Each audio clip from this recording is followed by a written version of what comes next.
রোগবালাই দূরে রাখতে চান তবে বজায় রাখুন এই 4 অভ্যাস। কখনো একদম পেট ভরে খাবেন না, পেট কিছুটা খালি থাকতে উঠে পড়ুন।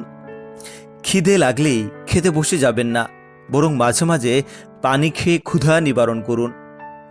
পর্যাপ্ত ঘুম এবং সময়মতো খাবার গ্রহণে কখনো অবহেলা করবেন না। অল্পতে সন্তুষ্ট থাকা আর নেগেটিভ চিন্তা বাদ দেওয়ার অভ্যাস তৈরি করুন।